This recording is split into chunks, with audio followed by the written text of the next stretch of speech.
Bonjour. Dans cette vidéo d'initiation à l'analyse statistique descriptive sous SPSS, on va voir comment on peut créer les variables, saisir les données et faire des applications d'analyse statistique descriptive sous SPSS. Tout d'abord, on va vers le fichier SPSS, on va vers vue des variables et on va créer les variables identifiant qui est une variable numérique. Le nombre de décimales c'est 0. Ensuite, variable genre qui est une variable qualitative ou bien nominale ou bien une variable chaîne. Variable âge qui est également une variable numérique et enfin variable revenu qui est une variable également numérique. Alors comme libellé, on va utiliser ID pour notre variable identifiant, G pour la variable genre, A pour la variable âge, R pour la variable revenu. Nos observations ne contiennent pas de décimales, donc c'est 0. Ensuite, on va vers variable identifiant. On a 16 observations. 1, 2, 3. Ensuite, genre, on va saisir homme. Ensuite, femme pour variable âge. Le premier participant a 28 ans. Son revenu est 35 000. Pour gagner du temps, nous, on va directement vers notre fichier Excel. On va copier les données au lieu de les saisir pour gagner du temps. On retourne vers notre fichier. Ensuite, CTRL V.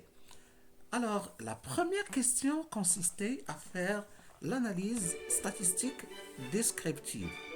On devait calculer les indicateurs de position et les indicateurs de tendance centrale. On va faire analyse statistique descriptive, ensuite descriptive, les variables concernées, c'est l'âge et le revenu. Alors pour ces variables, on va calculer la moyenne, la somme, l'écart type minimum, maximum et plage. On peut également ajouter les indicateurs d'aplatissement et de forme. Poursuivre, OK. Une fois qu'on va mettre OK, les résultats vont être donnés sur un autre fichier d'output. Donc pour les deux variables, par exemple, le nombre d'observations 16, la plage c'est l'étendue, c'est le maximum moins le minimum. C'est la somme de toutes les observations. La deuxième question était d'étudier la variable qualitative qui est le genre. On va vers analyse, statistique descriptive, fréquence. On va passer notre variable genre, ensuite graphique. On va choisir graphique à bas, cocher fréquence, poursuivre, OK. Alors, on obtient le nombre d'observations par modalité, 8 observations pour la modalité femme, 8 observations pour la modalité homme. Ensuite, on nous demande de faire une visualisation appropriée graphique pour la variable revenu. Alors la représentation appropriée, c'est l'histogramme. On va vers graphique, ensuite boîte de dialogue, ensuite histogramme, ensuite on va passer notre variable revenu pour l'analyse. On va cocher la case afficher la courbe gaussienne. Ensuite, je peux ajouter un titre. Je clique OK. J'obtiens mon histogramme par rapport à la représentation graphique. Enfin, pour chercher s'il existe des observations aberrantes, parfois par rapport à une variable, on va le faire pour le cas de la variable âge. Alors, on va vers graphique, boîte de dialogue. C'est la représentation graphique boîte à moustache simple. Ensuite, je coche récapitulatif pour groupe d'observation. Définir, je veux le faire pour la variable âge par identifiant. OK.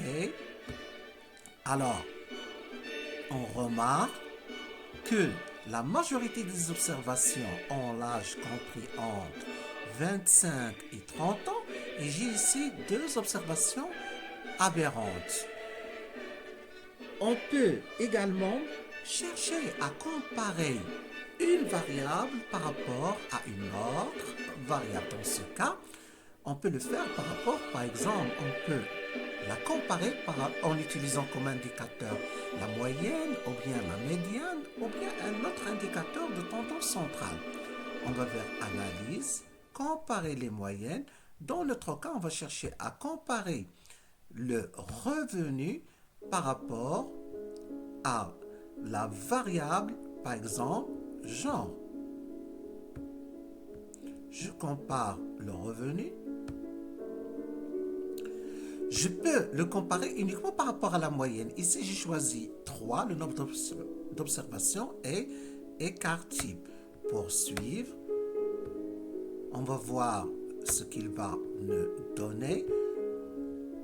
Alors, on obtient un revenu moyen pour les femmes de 3662,5, pour les hommes de 3712,5. La remarque qu'on peut donner, c'est que le revenu moyen des femmes est inférieur au revenu moyen des hommes. Et également, le revenu moyen des femmes est inférieur au revenu moyen total. Par contre, l'écart type des revenus des hommes est inférieur à l'écart type de revenus des femmes. Ce qui veut dire, l'écart type, c'est un indicateur de dispersion et d'inégalité. Lorsqu'il est faible, il y a l'absence des inégalités. Lorsqu'il est élevé, il y a des inégalités. Enfin, on peut faire une analyse de corrélation, de relation entre variables. On va vers corrélation bivariée. On va chercher à étudier la relation entre variable âge et variable revenu. On coche coefficient de corrélation de Pearson qui est utilisé dans le cas de variables quantitatives.